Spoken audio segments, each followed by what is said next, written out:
మనతో పాటు ఉన్నారు 40 ఏళ్ల సుదీర్ఘ సక్సెస్ఫుల్ ప్రస్థానంతో silver drops groups of school chairman అలాగే విద్యారత్న ఉత్తమ ఉపాధ్యాయ అవార్డులను సైతం సొంతం చేసుకున్నటువంటి జె శ్రీనివాసరావు గారు మనతో పాటు స్టూడియోలో ఉన్నారండి. సార్ నమస్తే. సో ఈరోజు సార్తో మనం చాలా విషయాలు మాట్లాడాలి, అలాగే సార్ గురించి చాలా విషయాలు మనం తెలుసుకోవాలి. సో ఇవన్నీ మనం మాట్లాడుకునే ముందు మీరు కూడా ఒకవేళ ఒక స్కూల్కి సంబంధించి మీ పిల్లల భవిష్యత్తుకి సంబంధించి ఎలాంటి క్వశ్చన్స్ అడగాలనుకున్నా కూడా స్క్రీన్ మీద కనిపిస్తున్న నెంబర్కి అయితే కాల్ చేసి మాట్లాడే అవకాశం ఉంటుందండి షోలో.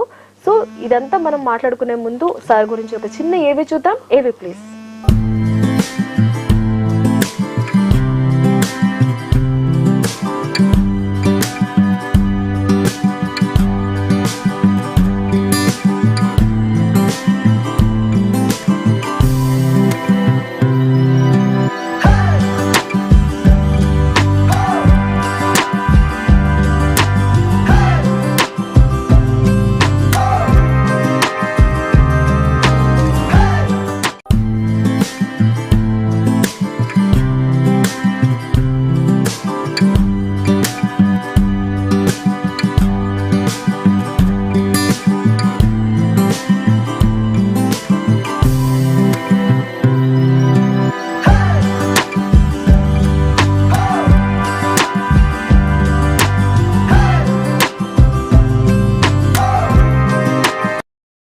బ్యాక్ అండి. సార్ నమస్తే.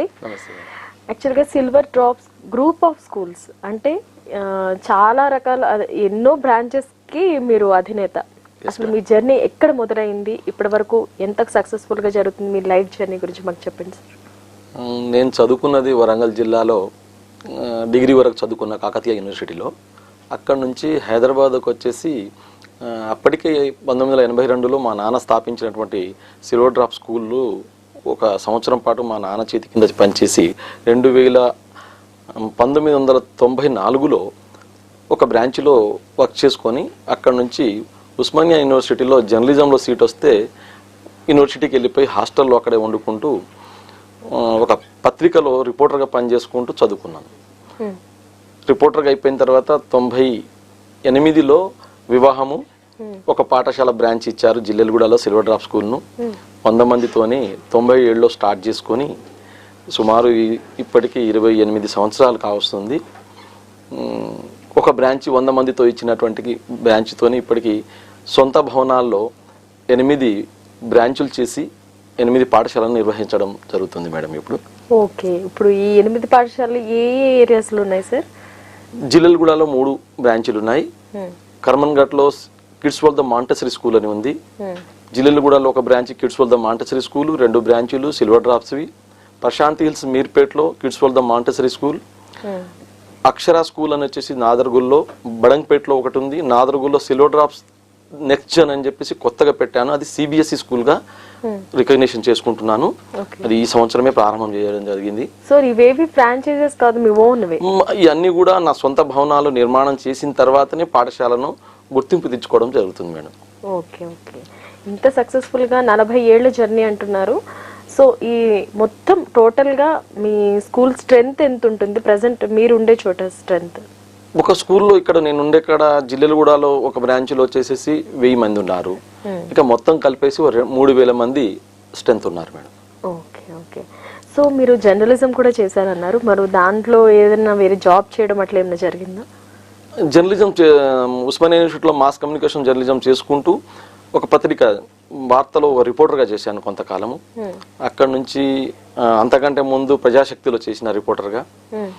ఆ తర్వాత ప్రభుత్వ ఉద్యోగాల కోసము సివిల్స్ రాయడము, గ్రూప్స్ రాయడము, ఇంటర్వ్యూలకు పోవడము, డిఎస్సీలకు రాయడము. 96 డిఎస్సీలో హైదరాబాద్ జిల్లాలో ఉపాధ్యాయ జాబ్ కూడా వచ్చింది నాకు టీచర్గా చార్మినార్ మండల్లో. తర్వాత అది వదులుకొని మాకే స్కూల్స్ ఉన్నాయని మా ఫాదర్ డైరెక్ట్ చేస్తే ఇవన్నీ వదులుకొని స్కూల్ నడిపించుకొని ఎంతోమంది విద్యార్థులకు విద్యను అందించే అవకాశం ఉంది కాబట్టి ఎందుకు చేయకూడదు అని మావే స్కూల్స్ ఉన్నాయని తిరిగి 97లో స్కూల్ సైడ్ వచ్చేసిన మేడం. ఓకే. 97 నుంచి ఇప్పటి వరకు నాన్ స్టాప్ గా 97 నుంచి సుమారుగా ఆ సొంత బిల్డింగ్ నిర్మించుకుంటూ ఒక్కొక్క బ్రాంచ్లుగా పెట్టుకుంటూ ఇప్పటికీ 9 సొంత భవనాలతోని 9 బ్రాంచులను చేసుకొని ఉన్నాను. ఇది నిజంగా చాలా చాలా గొప్ప విషయం సార్. సొంత బిల్డింగ్స్ లో మీరు ఒకే స్కూల్ని ఎవ్వరికి ఫ్రాంచైజ్ ఇవ్వకుండా మీరే అధినేతగా ఇప్పుడు ఈ 8 స్కూల్స్ బాధ్యతలన్నీ మీ మీదనే ఉన్నాయా? నేనే చూసుకుంటాను. ఓకే, అయితే ఇది వారసత్వంగా వస్తున్న ఇది కాబట్టి సో దీనికి మీరు ఒక కైండ్ ఆఫ్ ప్రిన్సిపల్స్ అనేది మీరే ఫామ్ చేసుకుని ఉండాలి. సో మీ విద్యా విధానాలకి కానీ విద్యా సంస్థలకు కానీ మీరు అప్లై చేస్తున్న ఆ ప్రణాళికలు ఆ నిబంధనలు వాటి గురించి చెప్పండి. విద్యా విధానంలో ప్రత్యేకంగా చెప్పాలంటే పేద మిడిల్ క్లాస్ విద్యార్థులను ప్రత్యేకంగా వారి మీద దృష్టి పెట్టడము, ఎక్కువ ఫీజులకు వసూలు చేయడం కంటే అందుబాటులో ఉండేటువంటి పేరెంట్స్కి అందుబాటులో ఉండేటువంటి ఫీజును పెట్టి విద్యా వ్యవస్థను నడపడము, పేద విద్యార్థులకు అందుబాటులో ఉండేటట్లుగా కొన్ని బ్రాంచులను తక్కువ ఫీజుతో నడపడము, కొన్ని బ్రాంచులు ఏమైతే ఉన్నాయో వాటికి ఫెసిలిటీస్ ఎట్లా ఇస్తున్నామో దాన్ని బట్టి ఆ పాఠశాలలో ఫీజు నిర్వహించడం జరుగుతుంది. కొన్ని ఒక 2 బ్రాంచులు మాంటెసరీ స్కూల్స్ ఉన్నటువంటి బ్రాంచులు ఏవైతే ఉన్నాయో kids world the Montessori school, అవి ఏసీ క్లాస్ రూమ్స్, వాటిలో కొంచెం ఎక్కువగా ఫీజు తీసుకుంటున్నాము. ప్రతి తరగతిలో 15 మంది నుంచి 20 మంది వరకే తీసుకుంటాము అటువంటి స్కూల్లో. మిగతా స్కూల్లో 20 నుంచి 25 మంది పిల్లలను మాత్రమే క్లాస్ రూమ్లో వాళ్ళ పరిమితి పెట్టేసేసి ప్రతి విద్యార్థికి చదువు అందేటట్టుగా టీచర్లు కూడా అదేవిధంగా ప్రతి విద్యార్థిని చక్కగా బోధించేటట్టు వాళ్ళు నేర్చుకునేటట్టుగా బోధించడం జరుగుతుంది. ప్రతి విద్యార్థి భోజనం చేసే విషయంలో కూడా శ్రద్ధ తీసుకోవడం జరుగుతుంది మా టీచర్లు. ఓకే, అంటే ఏ క్లాస్ నుంచి ఏ క్లాస్ వరకు ఉన్నాయి సార్ అన్ని బ్రాంచెస్ లో? ప్రతి బ్రాంచ్ లో 1వ తరగతి నుంచి 10వ తరగతి వరకు, నర్సరీ నుంచి 10వ తరగతి వరకు ఉన్నాయండి.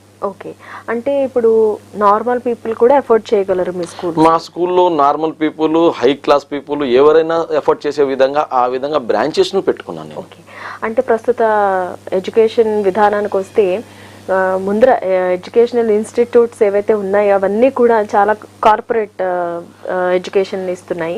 సో వాటికి తగ్గట్టే ఫీజులు వసూలు చేస్తూ పిల్లలు తల్లిదండ్రులకి మరింత భారాన్ని మోపుతున్నాయి అన్నమాట. సో వీటి గురించి మీరు ఏం చెప్తారు సార్? ఈ విషయంలో ప్రతి పేరెంట్ గమనించాల్సింది ఏంటంటే పాఠశాల విద్యా సమయంలోనే లక్షల ఫీజులు కట్టేసి విద్యార్థులకు ఏదో కాంపిటేటివ్ ఎడ్యుకేషన్ ఇస్తున్నామని అనుకుంటున్నారు. కానీ నేను అది దానికి విభేదించి చెప్తున్నాను. ఏంటంటే నేను 40 సంవత్సరాల నుంచి మా స్కూల్స్ చూస్తున్నాను. నేను సుమారు 28 సంవత్సరాల నుంచి స్కూల్ నడిపిస్తున్నాను. స్కూల్ ఎడ్యుకేషన్లో అంతగా ఖర్చు పెట్టాల్సిన అవసరం లేదు. ఫీజులకు పరిమిత సంఖ్యలో నడిపించేటువంటి పాఠశాలలు ఏవైతే ఉన్నాయో ప్రతి విద్యార్థి పట్ల శ్రద్ధతోనే చదువు నేర్పించడం జరుగుతుంది. కార్పొరేట్ విద్యా వ్యవస్థలో ఉన్నటువంటిది ఏంటంటే చదివే విద్యార్థిని ఒక సపరేట్ చేయడం, చదవని విద్యార్థులకు 60 నుంచి 70 మంది పిల్లలను ఒక దగ్గర కూర్చోబెట్టడము, ప్యాక్డ్ హౌస్లో ఉంచి చదువు నేర్పించడం, అపార్ట్మెంట్ టైప్లో ఒక గ్రౌండు యాక్టివిటీ, పిల్లల్లో వాళ్ళలో ఉన్న నైపుణ్యాన్ని బయటికి తీసుకురావడానికి 10వ తరగతి లోపే పాఠశాలలోనే జరగాలి ఇటువంటి కార్యక్రమం అంతా కూడా. మరియు మెంటల్గా ఫిజికల్గా విద్యార్థులను తయారు చేయకపోతే స్కూల్ లెవెల్లో తర్వాత ఎప్పుడు తయారవుతారు? కాలేజీ లెవెల్లో పోయి వాళ్ళు ఆటలు ఆడడం అవన్నీ జరగట్లేదు. కాలేజీలలో కూడా ఇప్పుడు గ్రౌండ్స్ లేకుండా ఎన్నో కాలేజీలు ఆట పాటలు లేకుండా చాలా కాలేజీలు నిర్వహించడం జరుగుతుంది. కార్పొరేట్ వ్యవస్థలో విద్యకే ప్రామాణికత, విద్యకే ప్రముఖ పాత్ర వహించేటట్టుగా విద్యను మాత్రమే ఇంపార్టెంట్ ఇస్తే ఫిజికల్గా మెంటల్గా విద్యార్థులు ఇంకెప్పుడు అక్కడ కాకపోతే స్కూల్ లెవెల్ నేర్చుకోకపోతే ఎక్కడ నేర్చుకుంటారు? అది అక్కడ మిస్ అవుతున్నారు చాలా మంది. అందువలన అనారోగ్యానికి దారి తీస్తున్నారు. ఈ చిన్న వయసులోనే బీపీ, షుగరు, ఇప్పుడు చూస్తుంటే క్యాన్సర్స్ కూడా అదే విధంగా అనేక మందిలో క్యాన్సర్ కనబడుతుంది ఇప్పుడు నగర ప్రజలలో. ఆహారం కూడా మంచి ఆహారం తీసుకోకపోవడము, ముఖ్యంగా ప్యాక్డ్ ఫుడ్ తినడము, అవుట్ సైడ్ ఫుడ్, ఆ తర్వాత క్యారీ చేసేటువంటి ఫుడ్ ఒకప్పుడు తల్లిదండ్రులు ఇంట్లో వండి పెట్టి పంపించేటువంటి ఆహారాన్ని తీసుకునే వాళ్ళు ఎక్కడికి ఎంత దూరం పోయినా కూడా టిఫిన్ బాక్స్ పెట్టుకొని ఇప్పుడు ఎక్కడంటే అక్కడ దొరుకుతున్నాయి క్యాంటీన్లలో. స్కూల్లో క్యాంటీన్, కాలేజీలో క్యాంటీన్, వచ్చేటప్పుడు రోడ్ల మీద కూడా అవుట్ సైడ్ ఫుడ్ కూడా అవైలబుల్గా అన్ని రకాల ఫుడ్ దొరుకుతుందనే ఉద్దేశంతో తినడం. ఆ ఫుడ్ ఏ విధంగా తయారు చేస్తున్నారు, ఎంత నాణ్యంగా ఉంది, అది మంచి ఆహారమేనా కాదా, ఆ కొలమానాలు చూసేవాళ్ళు ఎవరు, పట్టించుకునే వాళ్ళు ఎవరు? విద్యార్థులు అటువంటి ఆహారం తీసుకోవడం వల్ల చిన్న దశలోనే వాళ్లకు అరగకపోవడము, కొన్ని కూరగాయలు అయితే పెస్టిసైడ్ వేయకుండా ఎక్కడ కూడా కూరగాయలు పండించట్లేదు, విపరీతమైన మందులు వాడుతున్నారు. దానివల్ల మానవుడి జీవితంలో ఎంతో ఆరోగ్యకరమైన జీవితాన్ని గడపాల్సిన సమయంలో అనారోగ్యానికి గురి అయిపోయి హాస్పిటల్కు లక్షలు పెట్టి కాంపిటీషన్ అనే దాంట్లో పోతున్నారు, కానీ ఆరోగ్యాన్ని మర్చిపోతున్నారు. కాబట్టి ఆరోగ్యం కూడా చాలా ముఖ్యమైనదనే విషయాన్ని తెలియజేయడం కోసం నేను ఆర్గానిక్ వ్యవసాయం కూడా విద్యార్థులకు నేర్పించడము, ఆర్గానిక్ పండించినటువంటి పంటలను కూడా ప్రత్యేకంగా మా టీచర్లకు తల్లిదండ్రులకు అందేటట్టుగా అందించడం ఒక స్టోర్ ద్వారా చేస్తున్నాను ఇప్పుడు ప్రస్తుతం. ఓకే, ఇప్పుడు మీకున్న స్కూల్ బిల్డింగ్ లో ఉన్న ఏరియాస్ లోనే మీరు పని చేస్తున్నారు సార్? లేదండి, సెపరేట్ గా దీనికోసం ల్యాండ్స్ లేదు మేడం. నేను ఇక్కడ నుంచి మన ఎల్బీ నగర్ ఏరియా నుంచి సాగర్ రోడ్, నాగార్జున సాగర్ రోడ్కు ఒక 40 ఎకరాల సొంత ఫామ్ హౌస్ ను తీసుకున్నాను నేను. దాన్ని డెవలప్ చేసిన ఇప్పుడు 10 ఏళ్ల క్రితం తీసుకున్నాను. ఒక ప్లాట్ ఉంటే ప్లాట్ అమ్మి ఆ ల్యాండ్ని తీసుకోవడం జరిగింది. తీసుకొని వ్యవసాయం చేపిస్తున్నాను నేను. అక్కడ ఒక 20 ఆవులు అందులో పెట్టి వాటి నుంచి సేకరించినటువంటి పేడ మరియు వాటి నుంచి సేకరించిన మూత్రం ద్వారా మేము పంచగవ్వ, పంచామృతం అని తయారు చేసి వాటిని పెస్టిసైడ్గా వాడుకుంటున్నాము. వేప నూనె పిచికారీ చేసి ఎటువంటి రోగాలు రాకుండా, అంటే ఒక సైంటిఫిక్గా పాలేకర్ విధానంలో న్యాచురల్ ఫార్మింగ్ చేస్తున్నాను. ఈ న్యాచురల్ ఫార్మింగ్ లో చేసేటువంటి కూరగాయలు ఏదైతే ఉందో మా విద్యార్థులకే, తల్లిదండ్రులకు, వాళ్ళకు మాత్రమే అమ్మడం జరుగుతుంది. సార్ మనకి కాలర్ ఉన్నారు, కాలర్ తో మాట్లాడదాం. హలో హలో, నమస్తే అండి, మీ పేరు? నమస్తే మేడం, నా పేరు మురళి అండి. మురళి గారు ఎక్కడి నుంచి కాల్ చేస్తున్నారు? హైదరాబాద్ అండి. ఓకే రండి మురళి గారు, చూస్తున్నారా ఎడ్యుకేషన్ స్పెషల్ ప్రోగ్రామ్ ని? చూస్తున్నా అండి, శ్రీనివాస్ గారితో మాట్లాడదామని. ఓకేనండి, మాట్లాడండి. నమస్తే సార్. నమస్తే అండి శ్రీనివాస్ గారు. సార్ నమస్తే. నమస్తే అండి. మా పాప 3rd క్లాస్ అవుతుంది సార్. సార్ తనకి యాక్టివిటీస్ అంటే ఎట్లాంటి నేర్పిస్తే బాగుంటది ఏంటి అని, తనకి ఏంటంటే మన సిబిఎస్ఈ సిలబస్ అవుతుంది సార్, దానికి యాక్టివిటీస్ ఎట్లా నేర్పిస్తే బాగుంటది ఏంటి, తనకి ఫ్యూచర్ ఎట్లా ఏం మీద బేస్ చేసుకుని ముందుకెళ్తే బాగుంటది ఏంటని అడుగుదామని కాల్ చేశాను సార్. యాక్టివిటీ బేస్డ్ ఎడ్యుకేషనే అవసరం ఇప్పుడు. ఎందుకంటే చదువు అనేది మన విజ్ఞానం నేర్పించడము, వాళ్ళకి తెలివితేటలు నేర్పించడం కోసమే చదువు.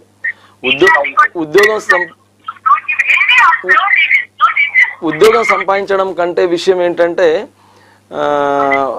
స్కూల్ ఎడ్యుకేషన్లో వాళ్ళు ఫిజికల్గా, మెంటల్గా బాగుండి activity based education, practical education ఉండడము, దాంతోపాటు చదువుతున్న విషయం వాళ్ళకి అర్థమయ్యేటట్టుగా చదువుకోవాలి. కానీ ఏదో మగబింగ్ సిస్టము, బట్టి పట్టే సిస్టమ్ కాకుండా ఉండడానికి క్లాస్ రూమ్లో కూడా మేము శ్రద్ధ తీసుకునేది ఏంటంటే, విద్యార్థికి ఒక టీచర్ అనేవాళ్ళు ఒక ప్రాంతంలో కురిసిన వర్షం లాగా క్లాస్ రూమ్ మొత్తము కూడా ఒకే విధంగా పడేటట్లుగా, వర్షం ఏ విధంగా కురుస్తుందో ఆ విధంగా టీచర్లు బోధిస్తారు. అది గ్రాస్పింగ్ చేస్తురా లేదా అనేది టీచర్లు కూడా గమనించి టీచింగ్ చేయాలి. ఆ గమనించేటట్టుగా నేను ఆ శ్రద్ధ తీసుకుంటున్నాను నేను పాఠశాల విషయంలో.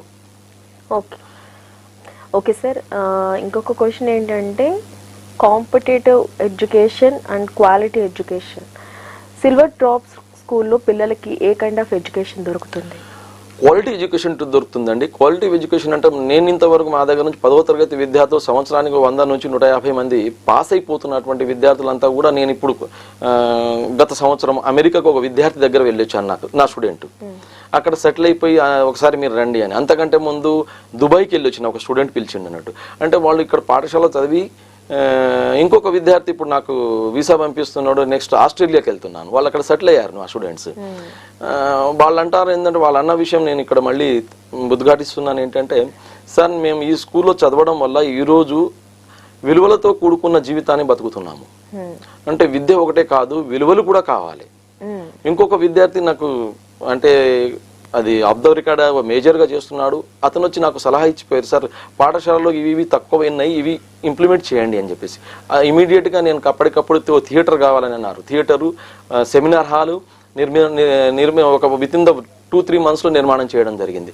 అంటే విద్యార్థులకు ఏది ఎక్కడ తక్కువ ఉంటుందో ఆ విషయాన్ని గమనించి వాళ్లకు ఆ లోటును లేకుండా ఎప్పటికప్పుడు అప్డేట్ చేసుకోవడము, స్మార్ట్ క్లాస్ రూమ్స్ కావాలంటే స్మార్ట్ క్లాస్ రూమ్స్ పెట్టించడం, విద్యార్థులకు నెట్లో వర్క్ చేసుకునేటట్టు కంప్యూటర్ ల్యాబ్, సైన్స్ ల్యాబ్, ఆ తర్వాత ఆటల పోటీలు, మండల లెవెల్లో ఆటల పోటీలు నిర్వహిస్తాం మేము ఇప్పుడు ప్రతి సంవత్సరము. అందులో ప్రతి విద్యార్థి కూడా పాల్గొనేటట్టుగా, అందరూ కూడా ప్రైజ్ కంటే ముఖ్యం విద్యార్థులు పాల్గొనడం అవసరం. పాల్గొనడం ఇది ఆటపాటలో పాల్గొనే ముందు విద్యార్థులు ఏం చేస్తారు, దానికంటే ముందు ప్రాక్టీస్ చేస్తారు. ప్రాక్టీస్ అంటే వాళ్ళకు శారీరక దారుఢ్యము మరియు మెంటల్ డెవలప్ చేసుకోవడానికి కూడా పనికొస్తుంది. ఆ విధంగా ఆరోగ్యకరమైన విద్యార్థులను తయారు చేసిన వాళ్ళం అవుతాము. ఇటువంటి ఆటలలో స్పోర్ట్స్కి ఇంపార్టెన్స్ అయితే పాఠశాలలోనే ఇవ్వాలి. అంతేకాకుండా మా పాఠశాలలో అన్ని బ్రాంచ్లలో స్కౌట్స్ అండ్ గైడ్స్ ఇంట్రొడ్యూస్ చేసినాం. మేము ఒక 5 సంవత్సరాల నుంచి రంగారెడ్డి జిల్లాలో స్కౌట్స్ అండ్ గైడ్స్ మేము ఇంట్రొడ్యూస్ చేసి ప్రతి స్కూల్లో ఉండేటట్టుగా చూసుకుంటున్నాం మా ప్రైవేట్ స్కూళ్ళలో. దాని ద్వారా కూడా పిల్లలకు సేవాభావం వస్తుంది. అంతర్గత భద్రతా దళాలుగా తయారవుతారు భారతదేశంలో. వాళ్ళు కూడా ఒక యూనిఫాము, ఆయుధం లేనటువంటి సైనికులుగా తయారు చేయడానికి విద్యార్థి దశ నుంచే వాళ్ళను తర్ఫీదు ఇస్తున్నాం మేమైతే. అయితే సార్, ఇప్పుడు పిల్లల్ని తల్లిదండ్రులు ఏ విధంగా ఇస్తున్నారంటే ర్యాంకులే ప్రధానంగా వాళ్ళని ఫోర్స్ చేస్తున్నారు, పిల్లల మీద ఒత్తిడి తెస్తున్నారు. అలాగే 8th 9th 10th కూడా ఈ IIT JEE ఇలాంటి కోచింగ్స్ ఉన్న స్కూల్స్ని మాత్రమే ఎంచుకుంటున్నారు, కాస్ట్లీ స్కూల్స్ మాత్రమే ఎంచుకుంటున్నారు. ఇలాంటి తల్లిదండ్రులకు మీరు ఏం సలహా ఇస్తారు సార్? IIT JEE ఇవన్నీ కూడా భారతదేశంలో ఉన్నటువంటి స్టూడెంట్స్తో పోటీ పడాలి వీళ్ళు. అందులో సీట్లు ఎన్ని, ఈ పాఠశాల నుంచి వీళ్ళు IIT JEEకి ప్రిపేర్ అయ్యి IIT రాయడానికి ఎంతమందికి సీట్లు వస్తాయి, ఆ పాఠశాలలో ఎంతమంది అక్కడ దాకా చేరుకోగలరు, ఇది అవసరం అనేది స్కూల్ లెవెల్లో కాదు, కాలేజీ లెవెల్లో చేస్తే కాలేజీ లెవెల్ నుంచి వాళ్ళు రాస్తే ఎంతో కొంతమంది. మన తెలంగాణ నుంచి రాస్తే వేలల్లో కూడా లేరు సీట్లు. మొత్తం దేశం మొత్తంలో 7,000 సీట్లు ఏమి ఉన్నాయి కావచ్చు. ఆ సీట్లకు సరిపడా భారతదేశం మొత్తంలో ఉన్న కాంపిటీషన్లో వీళ్ళు తట్టుకుంటారా? అంతంత ఫీజు కట్టి రాస్తే IIT అని చెప్పేస్తే IIT చిన్న క్లాసులలో ఏం చెప్తారు అంటే అదే ఉన్న సబ్జెక్ట్ను కొంచెం ఇంకొక సబ్జెక్ట్ యాడ్ చేసేసి ఎక్స్ట్రాగా చెప్తారు. ఎక్స్ట్రా చెప్పడం వల్ల ఎంతవరకు ప్రయోజకులు అవుతారు పిల్లలు, వాళ్ళు దాన్ని అందుకుంటారా లేదనేది కూడా తల్లిదండ్రులు కూడా గమనించాలి. దానికి కెపాబిలిటీ ఉన్నారా? వాడు 20 కేజీలు మోయగలిగేటువంటి బరువు అయితే 20 కేజీలు వేయాలి, కనీసం 15 కేజీలైనా వేయాలి. కానీ అతనికి 20 కేజీలు మోయలేకుండా అతనికి 30 కేజీల బరువు వేస్తే బరువును తట్టుకోలేక అనారోగ్యానికి దారి తీసి సక్సెస్ కాలేదని ఆత్మహత్యలు చేసుకునేటువంటి కొంతమంది విద్యార్థులు కూడా మనం చాలా కేసులు చూస్తున్నాం. అటువంటి విద్యార్థులను గమనించాలి, చూడాలి. పాఠశాల లెవెల్లో వీళ్ళకి అవసరమా లేదా అనేది కూడా తల్లిదండ్రులే నిర్ణయించుకోవాలి. కానీ ఏ పాఠశాల వాళ్ళు కూడా మీ పిల్లలను ఇంత ఎక్కువ ఫీజులో జాయిన్ చేయండి అని చెప్పి అడిగేవాళ్ళు ఎవరు ఉండరు. కానీ తల్లిదండ్రులు అవసరం ఇది ఎంతవరకు ఉందో గమనించకుండా గుడ్డిగా ఏదో ఇందులో ఎక్కువ ఫీజు ఉంది అయితే బాగా మా పిల్లవాళ్ళు చదువుకుంటారు, బాగా మార్కులు వస్తాయని మార్కులు బేస్ ఎడ్యుకేషన్ అవసరం లేదు ఇప్పుడున్న రోజులలో. ఏ విద్యార్థి అయినా కూడా వాళ్లకు కనుక చదివే స్కిల్స్ ఉంటే ఎక్కడైనా చదువుకుంటారు. ఫీజు ఎక్కువ ఉన్న దాంట్లో చదవాలని కాదు. ప్రస్తుతం ఉన్న ఎడ్యుకేషన్ విధానానికి మీరు చెప్పే విధానానికి చాలా డిఫరెన్స్ కనిపిస్తుంది. సో ఎందుకు ఈ వే ఆఫ్ ఇప్పుడు ఎవరైనా సరే విద్యని చాలా వ్యాపారం లాగానే చేసేసుకున్నారు, అలాంటి టైంలో కూడా మీరు విలువలతో కూడిన విద్యను ఇవ్వడానికి ఎందుకు ప్రాధాన్యత ఇస్తున్నారు? ఎక్కువ తాత్కాలికమైన అభివృద్ధి కావచ్చు. ఆ విధంగా కార్పొరేట్ లెవెల్లో పెద్ద పెద్ద స్కూల్స్ అన్ని పెద్దగా పెట్టేసి పెద్ద ఖర్చులు చేసి చాలా దానికి తగినట్టు ఫీజులు వసూలు చేస్తారు. ఆ క్రీమ్ పీపుల్ కోసమే అటువంటి కార్పొరేట్ ఎడ్యుకేషన్ వ్యవస్థలు ఏర్పడి ఉన్నాయి. నేనేంటంటే మిడిల్ క్లాస్ పీపుల్కే టార్గెట్ చేసిన. మన దగ్గర ఉన్నటువంటి భారతదేశంలో దాదాపుగా మధ్యతరగతి కుటుంబాలే చాలా ఎక్కువ. వాళ్లకు మంచి ఎడ్యుకేషన్ ఇవ్వగలిగితే సమాజం బాగుపడ్డట్టే కదా. సమాజంలో వాళ్ళలో మార్పు తీసుకురావడానికి మనం కొంత ప్రయత్నం చేయాలి కదా. వాళ్ళకు అందుబాటులో ఉండే ఎడ్యుకేషన్ ఇస్తే బాగుంటుంది కదా. ఎవరైతే ఎక్కువ ఫీజులు చెల్లించుకోలేకుండా మంచి విద్య కావాలి, ప్రైవేట్ స్కూల్లో కావాలంటే మా పాఠశాల అందుబాటులో ఉండేటట్టుగా నేను ఫీజును డిజైన్ చేసిన వాళ్ళ కోసం ఈజీగా అప్రోచ్ అవ్వడము, ఈజీగా వాళ్ళ పిల్లలను చదివించవచ్చు. ఓకే సార్, మరో కాలర్ మనతో మాట్లాడడానికి లైన్ లో ఉన్నారు. హలో నమస్తే అండి, మీ పేరు? నా పేరు సావిత్రి అండి. సావిత్రి గారు ఎక్కడి నుంచి కాల్ చేస్తారు? ఓకేనండి సావిత్రి గారు, మనతో పాటు జె శ్రీనివాసరావు గారు ఉన్నారు, మాట్లాడండి. Okay madam. నమస్కారం సార్. నమస్తే మేడం. సార్, మీ కార్యక్రమాన్ని నేను లైవ్ లో చూస్తున్నాను, చాలా బాగుంది. విద్యార్థుల పట్ల వాళ్ళ తల్లిదండ్రుల పట్ల మీరు తీసుకున్నటువంటి కేర్ చాలా నచ్చింది సార్. అంతేకాకుండా మా స్నేహితురాలు కూడా మీ పాఠశాలలో చదివి గవర్నమెంట్ ఉద్యోగం సంపాదించుకుంది. సార్ నాకు ఒక చిన్న డౌట్ క్లియర్ చేయండి సార్. మేడం చెప్పండి. ఇప్పుడున్న విద్యా విధానము పిల్లల మీద కాస్త ఒత్తిడిని కలుగజేస్తుందని కొంతమంది అభిప్రాయము. దాంట్లో ఏమైనా మార్పులు రావాలని మీరు కోరుకుంటున్నారా? మీ అభిప్రాయం చెప్పండి సార్. మార్పులు చాలా అవసరం అమ్మా. ఇప్పుడు ఉన్నటువంటి విద్యా విధానంలో అంటే నేషనల్ ఎడ్యుకేషన్ పాలసీ కనుక ఇంప్లిమెంటేషన్ చేస్తే సెంట్రల్ గవర్నమెంట్ అంటే భారతదేశంలో ఉన్నటువంటి పాఠశాలలో ప్రతి పాఠశాలలో సేమ్ ఎడ్యుకేషన్ అనేది వస్తుంది. కాబట్టి రాబోయే రోజుల్లో అది ఇంప్లిమెంటేషన్ అవుతుందా కాదా గవర్నమెంట్ మీద ఆధారపడి ఉంటుంది. అయితే విలువలతో కూడుకున్న విద్య, పిల్లలకు పనికొచ్చే విద్య, రేపు వాడు బతకగలిగేటువంటి విద్య కావాలి. కానీ ఏదో మూసబోసినట్టు అందరూ కూడా కాంపిటేటివ్ ఎగ్జామ్స్కు ప్రిపేర్ అయ్యేదానికి ఉపయోగపడేటువంటి విద్యను ఎంచుకొని బతుకు తెరుతో పాటు ఇప్పుడు డాక్టర్ చదివితే ఎంబీబీఎస్ చదివితే డాక్టర్ అవుతాడు గ్యారెంటీగా అనేది ఏ విధంగా అవుతుందో స్కూల్ లెవెల్లో డాక్టర్ కానీ ఇంజనీర్ కానీ కలెక్టర్ కానీ అని డిసైడ్ చేయడానికి ఛాన్స్ లేదు కదా. ఇక్కడ కామన్ ఎడ్యుకేషన్ చదవాలి కదా ఎవరైనా సరే. కాబట్టి ఇక్కడ కంటే ఒత్తిడి తీసుకురావడం కంటే పై చదువులకు పోయినప్పుడు ఇంటర్మీడియట్ డిగ్రీలకు పోయినప్పుడు వాళ్ళు సెలెక్ట్ చేసుకునే దాన్ని బట్టి అక్కడ కష్టపడి అక్కడ ఎక్కువగా ఫీజులు చెల్లించాలి. కానీ స్కూల్ లెవెల్లో పిల్లల మీద ఒత్తిడి కలిగిస్తే వాళ్ళు శారీరకంగా మానసికంగా అభివృద్ధి కాకుండా పోతున్నారు. చాలామంది పిల్లల్లో ఆవుటితనానికి గురి అవుతున్నారు. ఫిజికల్ ఎడ్యుకేషన్ చాలా అవసరం. దాంతోపాటు ప్రతి పాఠశాలలో గ్రౌండ్లు ఉండేటట్టుగా చూసి ఆ పిల్లలను ఆటలలో కూడా పాల్గొనేటట్టు చేస్తే ఫిజికల్గా మెంటల్గా వాళ్ళు ఏ రోజుకు ఆ రోజు అభివృద్ధి అవుతారు. ఏ రోజుకు ఆ రోజు కొత్తదనాన్ని చూసుకుంటారు. దాంతోపాటు వ్యవసాయ క్షేత్రం మా పాఠశాలకైతే నేను ప్రత్యేకంగా ప్రతి విద్యార్థిని వ్యవసాయ క్షేత్రాన్ని సందర్శించేటట్టుగా ఏర్పాటు చేసుకున్నాను. దానివల్ల మనకు ఫుడ్ ఎక్కడి నుంచి వస్తుంది, ఆహార ధాన్యాలు ఎక్కడి నుంచి వస్తున్నాయి, ఒక రైతు ఎంత కష్టపడి పండిస్తే కానీ మనం ఆహారం తినగలుగుతున్నాము. ఆహారాన్ని వృధా చేయకుండా ఉండడం, ఒక ఫంక్షన్లో పోతే కింటాలు వండి పెట్టేటువంటి ఆహారాన్ని సగం ఆహారం అంతా కూడా పడేసేటువంటి విధంగా ప్రవర్తిస్తున్నారు. ప్లాస్టిక్ వాడేదాని విషయంలో కూడా మా విద్యార్థులు పాఠశాలలో ప్లాస్టిక్ వాడకుండా ఉన్నారు. ఒకే సంవత్సరం అంటే మీరు గవర్నమెంట్ ఉద్యోగం వచ్చిందని అంటే ఈ మొన్ననే పోలీసు ఉద్యోగాల్లో మా పాఠశాల నుంచి ఒకే బ్రాంచ్ నుంచి 15 మంది సుమారుగా కానిస్టేబుల్గా సెలెక్ట్ అయ్యారు. గవర్నమెంట్ టీచర్లు ఒకటే సంవత్సరంలో 10 మంది టీచర్లుగా సెలెక్ట్ అయ్యారు. చాలా మంది విద్యార్థులు వాళ్ళు చెప్తారు వచ్చినప్పుడు ఏంటంటే కలిసినప్పుడు ఇట్లా మేము ప్రయోజకులు అంటే సార్ మీ దగ్గర ఉన్న మా దగ్గర సుమారు 10 నుంచి 20 సంవత్సరాల నుంచి చేస్తున్నటువంటి స్టాఫ్ ఉన్నారు, ఆ టీచర్లు ఉన్నారు. వాళ్ళు మనసు పెట్టి ప్రతి విద్యార్థిని చదువు నేర్పించడానికి ప్రయత్నం చేస్తారు. చాలా నిజాయితీతో పనిచేసేటువంటి ఉపాధ్యాయులు ఉన్నారు మా దగ్గర. అంతలా ఏంటంటే విద్యార్థి ప్రయోజకుడు కావడం కోసమే చదువు చెప్పాలని ఉద్దేశం. అందువల్ల ఇంత మంచి రిజల్ట్స్ ఇస్తున్నాం. మొన్న 10వ తరగతిలో 10.10 ఇద్దరికి వచ్చింది, 100% రిజల్ట్ ఇచ్చినాము. పిల్లలు అందరు పాస్ అయ్యారు. ఒత్తిడి లేకుండా వాళ్ళు పిల్లలు చదివేటట్టుగా వాళ్ళను ప్రిపేర్ చేయడం జరుగుతుంది టీచర్లు. ఓకే, ఈ టీచర్ సెలక్షన్స్ అనేవి బాధ్యతలు ఎవరు చూసుకుంటూ ఉంటారు సార్? నేనే చేస్తానండి. టీచర్ల సెలక్షన్స్ అంతా కూడా నేనే మాట్లాడి నేనే చేస్తాను. దాదాపుగా నా దగ్గర కొత్త టీచర్లు అనేది సంవత్సరానికి చాలా ఒక 5% చేంజ్ అవుతారు. కానీ మొత్తం పాత టీచర్లే ఉన్నారు. నేను ఇప్పటికీ నా దగ్గర 23, 24, 25 సంవత్సరాలు చేస్తున్న టీచర్లు ఉన్నారు నాతో పాటు. ఓకే, యాక్చువల్గా ఒక మెరిట్ స్టూడెంట్ అవ్వాలి అంటే కనుక ఆ విద్యార్థి ఏ విధంగా ఉంటే ఆ స్థాయికి వస్తాడనేది చెప్పండి. సమయ పాలన అంటే టైం మేనేజ్మెంట్ కనుక ఒకటి చేస్తే విద్యార్థి దశ నుంచి టైం మేనేజ్మెంట్ చాలా ఇంపార్టెంట్. టైం మేనేజ్మెంట్ అనేది ఉదయం ఎన్ని గంటలకు లేవాలి, ఎన్ని గంటలకు పాఠశాలకు పోవాలి. దీంతో పాటు ఒక విషయం చెప్పదలుచుకునే ట్రాన్స్పోర్ట్ సిస్టమ్ ఉంది ప్రైవేట్ స్కూళ్ళకు. ఒక ప్రాంతం నుంచి ఒక ప్రాంతానికి బస్సులో పోవడానికి సుమారు గంట ప్రయాణం చేస్తారు. దానివల్ల ఆ విద్యార్థి బస్సులో ప్రయాణంతోనే అలసిపోతారు.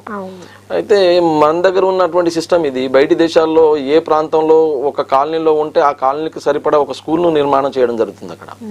అమెరికా లాంటి దేశాల్లో నేను లాస్ట్ ఇయర్ అమెరికాకి వెళ్ళి వచ్చినప్పుడు అక్కడ విద్యా విధానము, అక్కడ ఉన్న పాఠశాలలో ఉన్నటువంటి సందర్శించి కొంత తెలుసుకున్నాను విషయం. అయితే కంపల్సరీ అదే కమ్యూనిటీలో అదే ఏరియాలో ఉండి పాఠశాలలో చదువుకోవాలి విద్యార్థులు. ఇప్పుడు మన దగ్గర ఏం చేస్తున్నారంటే ఇక్కడ కాకుండా ఇంకొక దూరంగా ఉన్న పాఠశాలకు పంపించడం, దగ్గరలో ఉన్న పాఠశాలకు పంపించకుండా ట్రాన్స్పోర్ట్కు ఇంపార్టెన్స్ ఇస్తున్నారు. ఎక్కువ ట్రాన్స్పోర్ట్కు ఇంపార్టెన్స్ ఇవ్వకూడదు అంట. ఆ ప్రాంతంలో ఉన్నటువంటి పాఠశాలలో చదివించుకోవడం వల్ల విద్యార్థులు దూర ప్రయాణాలకు ప్రయాణం చేయకుండా పాఠశాల అయిపోగానే నివారించవచ్చు, పొల్యూషన్ నివారించవచ్చు, రోడ్డు ప్రమాదాలు జరగకుండా చూసుకోవచ్చు. విద్యార్థులు త్వరగా ఇంటికి వచ్చేస్తారు. అవును, మంచి ఫుడ్ రాగానే టైం కూడా దొరుకుతుంది, హోంవర్క్ చేసుకోవడము, ఏదైనా చదువుకోవడము, ఆ టైం సమయం దొరుకుతుంది, ఆడుకోవడానికన్నా సమయం దొరుకుతుంది. అవి లేకుండా బస్సులో ప్రయాణం చేయడం అనేది తక్కువ చేస్తే పేరెంట్స్ బాగుంటుంది. దగ్గరలో ఉన్న పాఠశాల నాకు పేరెంట్స్ యొక్క విజ్ఞప్తి మేరకే నేను ఈ బ్రాంచ్లు పెట్టుకుంటూ పోవడం జరిగింది. కొన్ని ప్రాంతాల్లో మేము ఇక్కడ మాకు స్కూల్ దూరం అవుతుంది సార్, మీరు ఇక్కడ బ్రాంచ్ పెడతారా అంటే ఒక సంవత్సరం ఆగి మరో సంవత్సరానికో అక్కడ బ్రాంచ్ పెట్టడము. అక్కడే మా పేరెంట్స్ పాత వాళ్ళు ఇక్కడ నుంచి ఇక్కడికి మారిన వాళ్ళు కావాల్సినట్టుగా అక్కడ దగ్గరగా ఎటు ఒక 5-6 కిలోమీటర్స్లోనే నా అన్ని బ్రాంచెస్ నిర్మాణం చేయడం జరిగింది. ట్రాన్స్పోర్ట్కు 0 ఇంపార్టెన్స్ ఇస్తున్నా నేను. చుట్టుపక్కల దగ్గరలో ఉండే విద్యార్థుల పేరెంట్సే రావడం చాలా ముఖ్యమని అంటాను. ఓకే సార్, మనం ఇంకొన్ని విషయాలు మాట్లాడుకునే ముందు ఒక చిన్న బ్రేక్ తీసుకుందాం. ఎడ్యుకేషన్ స్పెషల్ ప్రోగ్రాంలో ఒక చిన్న బ్రేక్ తీసుకుందాం.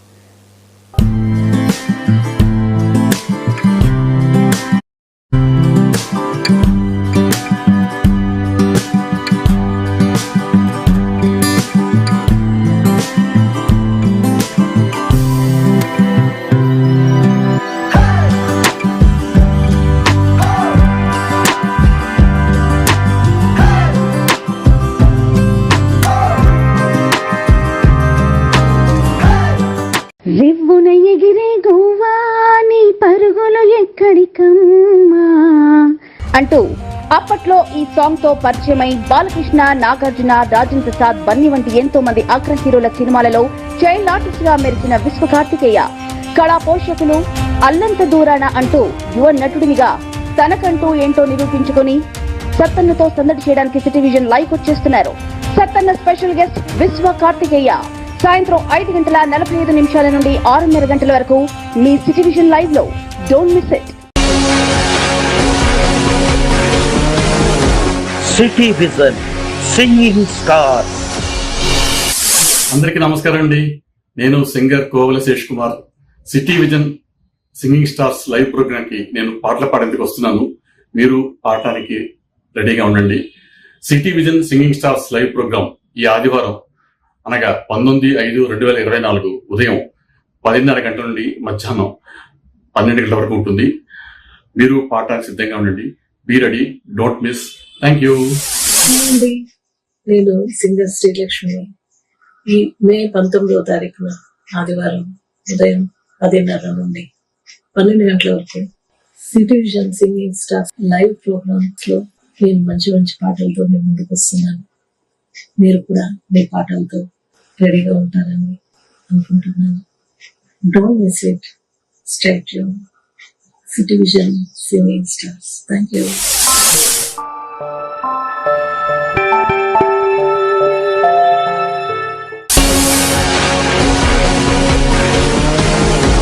City vision singing star. Hyderabad ప్రజలు సమ్మర్ హాలిడేస్ మరింత ఎంజాయ్ చేయడానికి వైల్డ్ వాటర్స్ ఇప్పుడు మన కోసం సమ్మర్ ఫియస్టాని తీసుకువచ్చింది. Wild waters 50+ water and amusement rides తో పాటు Carnival festivals, Tollywood, Bollywood dance షోలు, డీజే, ఫుడ్ ఫెస్టివల్స్ ఇంకా మరిన్ని వివరాల కోసం 0404851111 కి కాల్ చేయండి లేదా wildwaters.in కి లాగిన్ అవ్వండి. రివ్వున ఎగిరే గోవా నీ పరుగులు ఎక్కడికమ్మా అంటూ అప్పట్లో ఈ సాంగ్ తో పరిచయమై బాలకృష్ణ, నాగార్జున, రాజేంద్ర ప్రసాద్, బన్నీ వంటి ఎంతో మంది అగ్ర హీరోల సినిమాలలో చైల్డ్ ఆర్టిస్ట్ గా మెరిసిన విశ్వ కార్తికేయ కళా పోషకులు అల్లంత దూరాన అంటూ యువ నటుడినిగా తనకంటూ ఏంటో నిరూపించుకుని సత్తన్నతో సందడి చేయడానికి సిటీ విజన్ లైవ్ వచ్చేస్తున్నారు. సత్తన్న స్పెషల్ గెస్ట్ విశ్వ కార్తికేయ సాయంత్రం 5:45 నుండి 6:30 గంటల వరకు మీ సిటీ విజన్ లైవ్ లో. Don't miss it.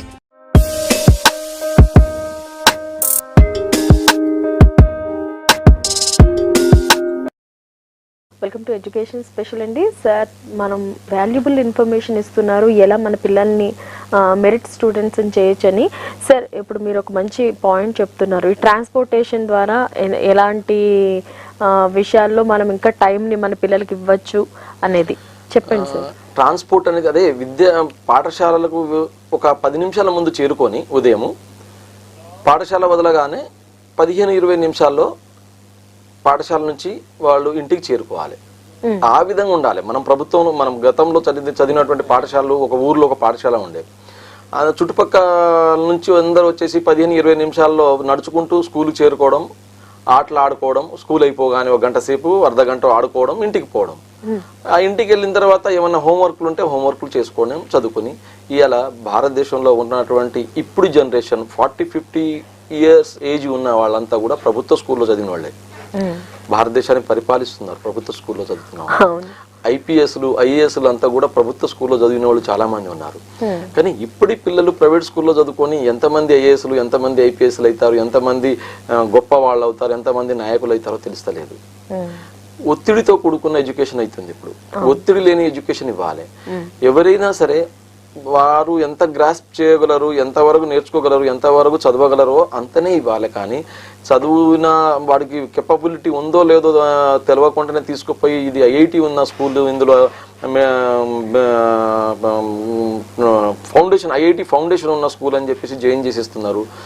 ఆ విద్యార్థికి అందులో చదవగలుగుతారా, చేయగలుగుతారా లేదా అనేది పేరెంట్కి ఏంటంటే పలానా ఒక పెద్ద పేరున్న స్కూల్లో చదివిస్తున్నాము, మా పిల్లోడు గ్రేటు అని చెప్పుకోవడం కోసమే తప్ప ఇంటి దగ్గర చిన్న స్కూల్లో చదివిస్తే ఆ విద్యార్థి ఓవరాల్గా డెవలప్ అవుతాడు. వివేకానందుడు అన్నట్టు ప్రతి ఒక్క విద్యార్థి కానీ మానవుడు అనేవాడు grow like a bush, don't grow like a log.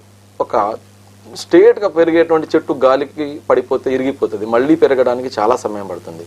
అదే ఒక పొదలాగా ఎదిగేటువంటి విద్యార్థిని ఎట్లా కావాలంటే అట్లా మనం ట్రిమ్మింగ్ చేసుకొని మంచి ట్రిమ్ చేసుకోవచ్చు. ఆ విధంగా ఎదిగేటట్టుగా విద్యార్థులను ఎదగనీయాలే కానీ కట్ చేసి స్ట్రేట్గా పెరగాలని చెప్పడం వల్ల అన్ని విధాలుగా ఎదగలేడు. ఏదో ఒక దాంట్లో సక్సెస్ అవుతారు 10th అయిన తర్వాత. ఆ విధంగా వదిలి పెడితే బాగుంటుంది. ఓకే సరే, అసలు యాక్చువల్గా మన పిల్లలు బాగా చదవాలి, మంచి ర్యాంకులు సాధించాలి అంటే ఫస్ట్ పిల్లల్లో గ్రాస్పింగ్ పవర్ అనేది ఉండాలి. సో ఆ గ్రాస్పింగ్ పవర్ని ఎట్లా డెవలప్ చేసుకోవాలి, దీనికి ఇటు పేరెంట్సే కాకుండా ఇటు టీచర్స్ సపోర్ట్ కూడా ఏ విధంగా ఉండాలి? అయితే నేను అనుసరించేటువంటి, మా పాఠశాలలో అనుసరించేటువంటి విధానం ఏంటంటే స్కూల్లో టీచర్లంతా కూడా ప్రతి క్లాసులో ప్రతి 45 నిమిషాలకు 5 నిమిషాలు మెడిటేషన్ చేయించడం వల్ల చాలా సౌండ్ లేకుండా కామ్గా ఉండడం వల్ల మైండ్ ప్రశాంతంగా అయ్యి తర్వాత చెప్పేటువంటి 40 నిమిషాలు చెప్పేటువంటి పాఠాలను వాళ్ళు శ్రద్ధగా వింటారు. ఆ అవకాశం ఉంది. దాంతోపాటు మెడిటేషన్తో పాటు మాకు పిరమిడ్ మెడిటేషన్ అనే విధానం కూడా చేపిస్తాం. పిరమిడ్లోకి వెళ్ళేసి ఒక క్లాస్ పిల్లలు 45 నిమిషాలు పిరమిడ్ మెడిటేషన్ చేస్తారు. ఆ విధంగా వాళ్ళలో ఉన్న అలసిపోవడం కానీ, బాగా కోపంతో ఉండే విద్యార్థి కానీ అంతా సప్రెస్ అయిపోయి ఒక లెవెల్కి వస్తారు. ఒక లెవెల్కి వచ్చేసిన తర్వాత క్లాస్ రూమ్ పిల్లలందరూ కూడా కామ్ డౌన్ అవుతారు. ఆ తర్వాత నెక్స్ట్ పీరియడ్ చాలా శ్రద్ధగా వింటారు. అంటే పల్స్ చూడాలి, విద్యార్థుల పల్స్, వీళ్ళు వినే మూడ్లో ఉన్నారా లేదా అని చూసి టీచరు బోధన చేస్తే తప్పకుండా వాళ్ళు గ్రాస్ప్ చేస్తారు.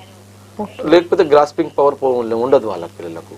వాళ్ళు ఏం చేస్తారంటే వినరు, క్లాస్లో వినకుండా వాళ్ళు ఎక్కడో ఆలోచించుకుంటూ క్లాస్లో టీచర్ వైపు స్ట్రేట్గా ఉంటారు కానీ మనసు ఎక్కడ ఉంటుంది, లేదా అలసట ఉంటుంది, లేదా ఆకలి ఉండొచ్చు. ఇవన్నీ టీచర్ చూసుకోవాల్సిన బాధ్యత ఉంది క్లాస్ రూమ్లో. అవి గమనించకుండా చదువు చెప్పుకుంటూ పోతే వీళ్ళు ప్రొఫెసర్ చెప్పినట్టు కాదు. ఓకే సార్, మరో కాలర్ ఉన్నారు, మనతో మాట్లాడదాం. హలో, నమస్తే అండి. హలో, నమస్కారం అండి, చెప్పండి. హలో హలో, నమస్కారం సార్, చెప్పండి. వినపడుతుందండి? హలో, మీరు టీవీ చూస్తూ మాట్లాడొద్దండి, సార్తో నేరుగా మాట్లాడండి.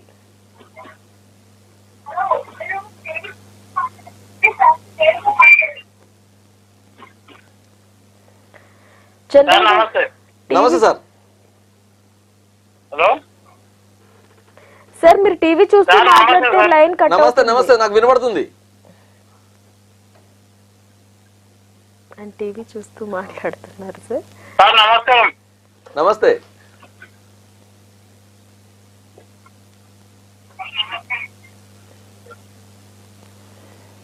సారీ అండి, యాక్చువల్గా టీవీ చూస్తూ మీరు మాట్లాడుతున్నట్టయితే కాల్ కట్ అయ్యే ఛాన్సెస్ చాలా ఉంటాయి. మీరు ఏదైనా నేరుగా మాట్లాడాలనుకున్నప్పుడు ఖచ్చితంగా టీవీ వాల్యూమ్ ని తగ్గించేసి డైరెక్ట్ గా ఫోన్ లో మాట్లాడండి. మీరు మాట్లాడుతుంది మీ ఇంట్లో వాళ్ళు వింటారు, టీవీ చూడమని చెప్పండి. బట్ టీవీ చూస్తూ ఫోన్ మాట్లాడడం వల్ల లైన్ కట్ అయ్యే ఛాన్సెస్ చాలా ఎక్కువ ఉంటాయి.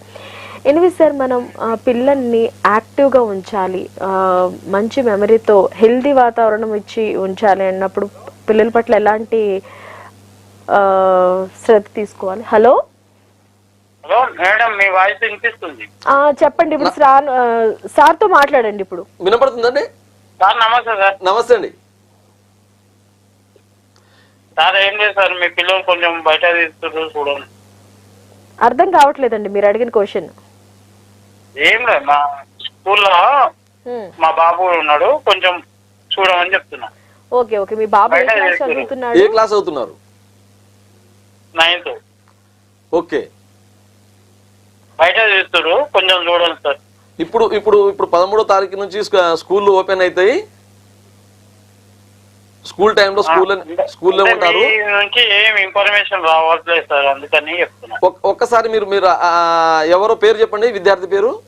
బ్రాంచ్ కూడా చెప్పండి. బి అరుణ్. ఏమండి? బి అరుణ్. బి అరుణ్. నేను బి అరుణ్ తోని మాట్లాడి మీకు ఇన్ఫర్మేషన్ ఇస్తానండి ఇమీడియట్ గా. వచ్చి పర్సనల్ గా కలుస్తాం. ఓకే, రండి కలవండి. స్కూల్ తోటి ఏం ప్రాబ్లం లేదు మాకు. Okay, good good. రండి రండి కలవండి. Thank you sir, thank you so much అండి. కొన్నిసార్లు ఇలాంటి సిచ్యువేషన్స్ జరుగుతాయండి. ఏదైనా సరే ఫస్ట్ ప్రాబ్లం ఎక్కడుందని తల్లిదండ్రులు ఆలోచించరు, డైరెక్ట్ గా తీసుకెళ్లి స్కూల్ మీద ప్రెషర్ పెడతారు. అయితే ఈ విషయం గురించి నేను క్లియర్ గా చెప్తాను. ఫస్ట్ ఏంటంటే విద్యార్థిని ఆరోగ్యంగా ఉన్నారా, వాడికి గ్రాస్పింగ్ పవర్ వినగలుగుతున్నాడా లేదా అనేది కూడా జడ్జ్ చేయాల్సిన అవసరం ఉంది తప్పనిసరిగా. ఆహారము ఎటువంటి ఆహారం తీసుకుంటుండు, జంక్ ఫుడ్ తింటున్నారు పిల్లలు. ఇప్పుడు ప్రముఖంగా విద్యార్థుల్లో యాక్టివిటీ లోను యాక్టివ్గా లేకపోవడం కారణం ఏంటంటే జంక్ ఫుడ్ అనేది బాగా మేము గమనించాం. మేము స్కూల్లో జంక్ ఫుడ్ను అలో చేస్తలేం. ఫస్ట్ మృత ఆహారం అంటాం, అది బిస్కెట్లు కూడా మృత ఆహారమే. అవి తినడం వల్ల ప్రయోజనం ఏమీ ఉండదు. అటువంటి ఆహారం తీసుకోవడం వల్ల విద్యార్థులు క్లాస్ రూమ్ లో కానీ నిజ జీవితంలో కానీ యాక్టివ్గా ఎలా ఉంటారు? లైవ్ ఫుడ్ తినాలి, మంచి వెజిటబుల్స్ తినాలి, మంచి నీళ్లు తాగాలి, ఆరోగ్యంగా ఉన్నాడా లేదా అనేది గమనించుకోవాలి పేరెంట్స్. ఇటు టీచర్లు కూడా గమనించాలి. పాఠశాల యాజమాన్యం ఏదైతే ఉంటుందో వాళ్ళు ఆ విధంగా అటువంటి జాగ్రత్తలు తీసుకుంటుందా లేదా అనేది పేరెంట్స్ గమనించి ఆ పాఠశాలను సెలెక్ట్ చేసుకోవాలి. గ్రాస్పింగ్ లేకపోతే అతని మీద ఒత్తిడి చేస్తే చదవడమే కాకుండా చదువుకోకుండా వ్యతిరేకంగా మారేటువంటి అవకాశం కూడా ఉంది. ఆ విధంగా ఒక విద్యార్థి జీవితాన్ని పాడు చేసిన వాళ్ళం అవుతాము. ఇటువంటి దానికి లోను కాకుండా చూడాల్సిన అవసరం తప్పనిసరిగా ఉంది. ఓకే. ఇప్పుడు ఇట్లా పిల్లలకి ఏం చేస్తున్నారని ఆలోచించకుండా, మన పిల్లల కెపబిలిటీ ఏంటన్నది ఆలోచించకుండా డబ్బులు కడుతున్నాం కదా అని చెప్పి స్కూళ్ళ మీద కొంతమంది తల్లిదండ్రులు నేరుగా క్వశ్చన్ చేయడం, ఇట్లా ప్రతి లోపాన్ని వాళ్ళ మీద నెపం కింద వేస్తుంటారు. అలాంటి పేరెంట్స్కి మీరు ఏం చెప్తారు? అట్లా ఒకరి మీద ఇప్పుడు ఒక దీపం వెలగడానికి 2 చేతులు ఈ విధంగా పెడితేనే ఆ దీపం వెలుగుతుంది. ఒక చెయ్యి పేరెంట్స్ అయితే ఒక చెయ్యి, ఇక టీచర్ ఉంటారు. ఆ ఇద్దరు కూడా కలిసి ఒక మంచి వాతావరణంలో మాట్లాడాలి తప్ప గట్టిగా అరుచుకోవడమో లేదా కొట్లాడడమో దాంతో ప్రయోజనం లేదు. పరిష్కారం అయ్యే విధానాన్ని ఎంచుకోవాలి అని అంటాను నేనైతే. ప్రతి పేరెంట్ను పరిష్కరించుకోవాలి, కూర్చోబెట్టేసి మా పిల్లవాడు ఈ విధంగా ఉంది, ఈ విధంగా జరుగుతుంది, మీ సపోర్ట్ చేయండి సార్ మాకు అని చెప్పేసి కానీ టీచర్లతో నేను మాట్లాడితే సమస్య పరిష్కారం అవుతుంది.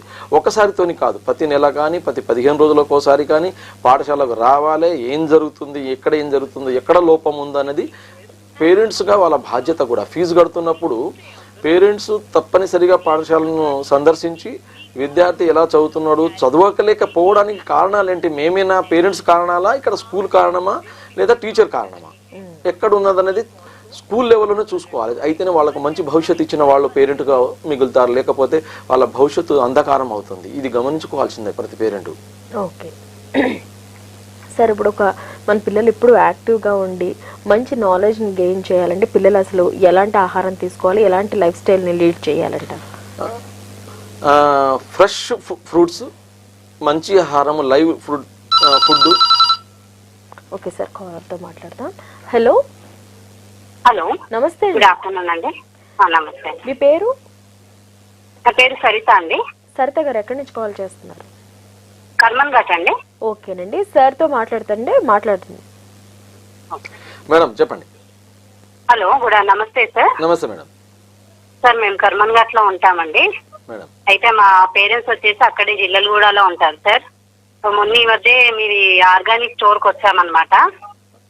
సో అక్కడ వెజిటేబుల్స్, ఫ్రూట్స్ కొనడం జరిగింది. అవి చాలా బాగున్నాయి సార్. అంటే మీకు ఇది ఆర్గానిక్ ఫార్మింగ్ చేయాలి అన్న థాట్ ఎందుకు వచ్చిందో తెలుసుకోవచ్చా సార్?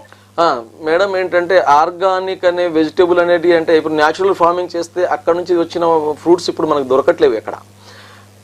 నేను ఈ థాట్ రావడానికి ఒక 12 సంవత్సరాల క్రితము టీవీలో చూసినటువంటి ఒక ప్రోగ్రాంలో మూసీ నది పరివాహక ప్రాంతాల్లో పండేటువంటి కూరగాయలను తిని లెడ్ మన శరీరంలోకి వెళ్ళిపోయి 6 నెలల వరకు అరగకుండా పోయేటువంటి అవకాశం ఉంది, తద్వారా క్యాన్సర్ రోగులుగా తయారవుతారని ఒక మంచి స్టోరీ వచ్చింది టీవీలో. అది చూసిన తర్వాత నేను టెర్రస్ గార్డెన్ చేయడానికి స్టార్ట్ చేసిన. నేను 1 సంవత్సరం పాటు టెర్రస్ గార్డెన్లో పండిన కూరగాయలు నేను ఒక్కడైతే తింటున్నా, హ్యాపీగా ఉన్నా, ఆరోగ్యంగా ఉన్నా, ఎలాంటి ప్రాబ్లం లేకుండా ఉన్నాను. దాని తర్వాత నా తోటి వాళ్ళు, నా చుట్టుపక్కల వాళ్ళు కూడా మంచి ఆహారం తింటే బాగుంటుంది, మరి నేను ఒక్కడనే బతికుంటే బాగోదు కదా అని సమాజం దృష్టిలో పెట్టుకొని హైదరాబాద్లో ఒక ప్లాట్ ఉంటే అమ్మి ఇక్కడ గడ్డమల్లగూడ విలేజ్ దగ్గర జేకేఆర్ ఆర్గానిక్ ఫామ్ అని చెప్పేసి అక్కడ ఫార్మింగ్ చేస్తున్నా. ఆ కూరగాయలు, పండ్లు అన్నీ కూడా నా పేరెంట్స్, నా టీచర్స్కు అమ్మి వాళ్ళందరూ తినేటట్టుగా ప్రోత్సహిస్తున్నాను. వాళ్ళందరూ బాగున్నారు, నేను బాగుంటున్నాం. మేమందరం కూడా ఆర్గానిక్ ఫార్మింగ్లో పండేటువంటి కూరగాయలే మా స్టూడెంట్స్ కూడా, మా పేరెంట్స్ తీసుకెళ్తారు, మా టీచర్లు తీసుకెళ్ళి తింటారు. అది ఆ విధంగా మేము అక్కడ ఆవు మూత్రము, ఆవు పేడతోని వాటికి ఎరువులుగా వాడతాము. ఇది మొక్కలకు పెస్టిసైడ్ కూడా ఆవు మూత్రము, వేప నూనెని పిచికారీ చేస్తాము. ఎలాంటి మందులు వాడం మేము ఉన్నటువంటి క్షేత్రంలో. అక్కడ నుంచి వచ్చిన కూరగాయలు చాలా మిగతా కూరగాయలకు ఈ కూరగాయలకు చాలా డిఫరెంట్ ఉంటుంది, టేస్టీగా ఉంటాయని అందరు చెప్తున్నారు. ఆ విధంగా మా స్టోర్లో అంతేకాకుండా మేము తేనెటీగల పెంపకం కూడా చేస్తాను నేను. అవును సార్, మేము చాలా కొంటూ ఉంటారు, మా మమ్మీ వాళ్ళు కూడా అక్కడే. అది నాకు చాలా బాగా అనిపించింది సార్. వాళ్ళు రైస్ కూడా తీసుకోవడం జరిగింది. అది బయట తీసుకునే మన కొన్న వాటికి వీటికి చాలా డిఫరెన్స్. అంటే హెల్త్ పరంగా కూడా వాళ్ళకి చాలా తేడా అనిపించింది అనమాట, వాళ్ళకి 1 year నుంచి కూడాను. సో అదే మీకు చాలా మంచి థాట్ వచ్చింది సార్ మీకు ఇది చేయాలని. థ్యాంక్ యూ అమ్మా. అందుకోసం నేను విద్యార్థులకు కూడా ఫార్మింగ్ నేర్పించాలని చెప్పేసి మా టీచర్లు ఫార్మింగ్ కు తీసుకెళ్తారు. ఒక రోజంతా అక్కడ ఫామ్ లో ఏ విధంగా పంటలు పండిస్తారు, కూరగాయలు ఎలా పండిస్తారు, ఏంటిది అనేది పిల్లలకు అందరికి నేర్పించడము. వాళ్లకున్న వసతుల్లో కొద్ది గొప్ప స్థలం ఉంటే ఇంటి దగ్గర వాటిలో కూరగాయలు పెట్టుకోవడం, పిల్లలు పండించాలని ఒక కోరిక రావడము, ఆ విధంగా కూడా నేను ప్రోత్సహిస్తున్నాను విద్యార్థులకు. అదే అంతేకాకుండా మా దగ్గర నుంచి ఆ ఫామ్ విజిట్ చేయడం వల్ల సంవత్సరానికి ఒక 10 మంది విద్యార్థులు ఐఐటి పాలిటెక్నిక్ అగ్రికల్చర్ అని చెప్పేసి మన అగ్రికల్చర్ యూనివర్సిటీలో కోర్సు ఉంది, అందులో జాయిన్ అవుతున్నారు విద్యార్థులు. ఆ విధంగా వ్యవసాయ క్షేత్రంలో పని చేసుకోవచ్చు. లేదా వాళ్ళకి రేపటి రోజున డిగ్రీ, ఇంటర్ చదివిన తర్వాత ఉపాధికి దొరకలేదు, ఉద్యోగం దొరకలేదు అనేది ఆలోచన లేకుండా స్వయంగా వాళ్ళ ఉన్నటువంటి జాగాలో పంటలు పండించుకొని హ్యాపీగా బతుకోవచ్చు. ఓకే సార్, ఇప్పుడు మీరు ఆర్గానిక్ స్టోర్ అంటున్నారు. అసలు ఆర్గానిక్ స్టోర్లో మీరు ఏమేమి అమ్మకానికి ఉంటున్నాయి అండ్ కూరగాయలు లేదంటే అక్కడ పండినవి ఏమేమి ఉంటాయి సార్? మా దగ్గర జామకాయలు రెగ్యులర్గా పండుతాయి, అల్లనేరేడి పండ్లు, తర్వాత మామిడి, తొక్కు మామిడితో సహా అమ్ముతాం మేము. తర్వాత డ్రాగన్ ఫ్రూట్ ఉంది, సీజనబుల్ గా. ఇవన్నీ మీరు సేల్ చేస్తారా? అన్ని సేల్ చేస్తాం. అది కూడా ఆర్గానిక్ అని చెప్పేసి చాలా రేట్ పెట్టి కాదు, మామూలు వాటితో రేటు కంటే తక్కువ, 10 రూపాయలు తక్కువ, అటు ఎక్కువనో అటు ఇటు ఉంటుంది, ఒక 10 రూపీసే తప్ప మరి ఎక్కువ రేట్లు పెట్టి కూడా అమ్మను. ఎందుకంటే అందరికి అందుబాటులో ఉండాలి. కానీ ఆర్గానిక్ పండించినప్పుడు ఖర్చు ఎక్కువ కాదు కదా, తక్కువ ఖర్చుతో పండిస్తాం. కాకపోతే దిగుబడి తక్కువ వస్తుంది, కొంచెం పురుగు ఉంటుంది, చూడ్డానికి అంత స్మార్ట్ గా కనపడవు ఆ కూరగాయలు. స్మార్ట్ గా కనపడితే ఏంటంటే మందులు వేసినట్టు. అది నీట్ గా ఉంది, బాగుంది, మెరుస్తుంటే పాలిష్డ్ గా ఉంటుంది అంటే అది మందులు వేస్తే పండింది. దాంట్లో ఎటువంటి పురుగు తిన్నా కూడా చచ్చిపోతుంది అటువంటి కూరగాయలను. మనం లేట్ గా చేస్తాం, పురుగు అప్పటికప్పుడు చేస్తుంది. అందుకు కాన్సెప్ట్ అదనట్టు. ఈ ప్రొడక్ట్స్ ఉన్నాయి చెప్పండి సార్. బియ్యం పండిస్తాము, మా దగ్గర అక్కడ నుంచి వచ్చేటువంటి పప్పులు వస్తాయి, అన్ని రకాల కూరగాయలు వస్తాయి, పాలీ హౌస్ ఉంది, గ్రీన్ హౌస్ ఉంది, క్రీపర్స్ వేసుకోవడానికి పందిర్లు ఉన్నాయి, సోరా బీరా కాకర అన్ని పండుతాయి. అందులో అంతర్ పంటలు వేస్తాం మేము. ఒక పాలేకర్ విధానంలో నేను దానికి సంబంధించినటువంటి కోర్సులు అగ్రికల్చర్ యూనివర్సిటీలో సెమినార్ల ద్వారా ఆ విషయాన్ని దాన్ని నేర్చుకోవడం, వ్యవసాయం ఏ విధంగా చేయాలని కూడా నేర్చుకోవడం జరిగింది. నేర్చుకొని చేస్తున్నాను. Okay okay. అంటే ఇది మీకు ఇంట్రెస్ట్ సార్, లేదంటే ఎవరినైనా ఇన్స్పిరేషన్ గా తీసుకుని చేస్తారు? ఇంట్రెస్ట్ అంటే నేను ఇదే జనరల్ గా టీవీలలో అక్కడ ఇక్కడ వచ్చిన న్యూస్లను చూసిన తర్వాత మనం ఎంతో సంపాదన సంపాదిస్తాం, కానీ సరైన ఆహారం తింటలేమన్నది ప్రతి ఒక్కరు గుర్తించుకోవాల్సిన విషయం. ఇది ఆ ఆహారం కోసమే చేస్తుంటాం సంపాదన, అందుకోసమే సంపాదిస్తాం, కష్టపడతాం, రాత్రి పగలు అన్ని డబ్బు సంపాదించి పెట్టేది మనం బతకడం కోసం. కానీ తినేది ఆహారం, మంచి ఆహారం తింటలేమన్నది ప్రతి మనిషి గ్రహించాలి. ఏం తింటున్నాము, ఇది మన ఆరోగ్యానికి ఎంతవరకు మంచిది అని ఒకసారి ఫస్ట్ క్వశ్చన్ వేసుకుని ఆహారం తింటే, నేను ఇప్పుడు ఎంత మారినో దాని ద్వారానే మారి నేను ఒక్కడిని మంచి ఆహారం తింటే సరిపోదనే ఉద్దేశంతోనే వ్యవసాయం చేసి ఎక్కువ మందికి ఈ ఆహారాన్ని అందించాలనే ఉద్దేశము. ఎవరైనా సరే తప్పనిసరిగా ఆలోచించి ఏ ఫుడ్ అయితే ఆ ఫుడ్ కడుపులో వేసేస్తే ఈ సమయానికి అయిపోతుంది కదా అని ఆలోచించకుండా ఈ ఫుడ్ వల్ల నా ఆరోగ్యానికి ఎంత ప్రయోజనం ఉందో అని క్వశ్చన్ వేసుకొని తినండి. ఓకే, అదే మనకి పాత దాంట్లో ఉంది కదా సార్, తిండి కలిగితేనే కండగలవాడే మనిషి అని చెప్పేసి. అండ్ ఇప్పుడు మీరు ప్రతి దానికి ఇక్కడ స్టూడెంట్స్ కి లింకప్ అయి ఉంది. ఎందుకంటే పిల్లలు ఆరోగ్యంగా తింటే ఆరోగ్యంగా ఉంటారు, ఆరోగ్యంగా ఉంటే బాగా చదువుతారు, వాళ్ళ మైండ్ కూడా డెవలప్ అయ్యేది మన ఫుడ్ ని బట్టే వాళ్ళ మైండ్ కూడా షార్ప్ గా పనిచేయడం కూడా జరుగుతుంది. సో అలాంటప్పుడు ఆ పిల్లలు చురుగ్గా అన్నిటిలో పార్టిసిపేట్ చేయడమే కాకుండా చదువును కూడా యాక్సెప్ట్ చేస్తారు, బాగా చదువుతారు, జ్ఞాపక శక్తి పెరుగుతుంది దానివల్ల. ఇంకొకటి ఏంటంటే స్టోర్ ఫుడ్ తినకూడదు. ఎప్పుడో వండింది స్టోరేజ్ ఉండకూడదు. ఫ్రిడ్జ్ లో పెట్టి ఫ్రిడ్జ్ నుంచి తీసి మళ్ళీ వేడి చేయడమో లేదో ఫ్రిడ్జ్ నుంచి తీసిన ఆహారం తినడము, ఆ విధంగా పిల్లల్లో కొంచెం మదగంగా ఉంటారు, డల్గా ఉంటారు. అటువంటి విద్యార్థులు చల్లటి అన్నము, చల్లటి కూరలు అలాంటి పెట్టకుండా స్కూల్ లెవెల్లో ఉన్నటువంటి విద్యార్థులు అవి పెడితే యాక్టివ్గా ఉండరు, చదువు నేర్చుకునే దాంట్లో వెనకబడతారు. ఇవి తల్లిదండ్రులు తప్పనిసరిగా గమనించాలని ప్రతి తల్లిదండ్రులకు నేను ఈ విషయాన్ని తెలియజేస్తాను. ఇప్పుడు బాగా అడాప్ట్ చేసుకుంటున్నాం సార్ మన ఫారెన్ కల్చర్ని, అక్కడ ఉండే ఫుడ్ విధానాలని కానివ్వండి ఏదైనా. సో పిల్లలకి ఎక్కువ మీరు అన్నట్టుగా జంక్ ఫుడ్స్ ఎక్కువ తింటున్నారు, బయట ఫుడ్స్ ఎక్కువ తింటున్నారు, బయట ఆయిల్స్ ఎక్కువ తింటున్నారు. మేడం నేను ఇప్పుడు ఆ విషయం అన్నప్పుడు ఇప్పుడు అంతటా కూడా ఈ గానుగ నూనె అని చాలా వచ్చేసినాయి, కోల్డ్ ప్రెస్డ్ ఆయిల్ అని. ఎందుకు వచ్చిన అక్కడ పట్టించుకొని మనమే ఏదైనా ధాన్యం తీసుకుపోయి పట్టిస్తే 1 కిలో పల్లి నూనె వచ్చేసి 1 కిలో 450 పడుతుంది సుమారు. మనం కొనుక్కుంటే ప్యాకెట్ నూనె 200-150 వస్తుంది. అంత రేట్ ఎందుకు డబ్బులు ఉంది అంటే ఇది ఎంత కల్తీ అన్నట్టే కదా.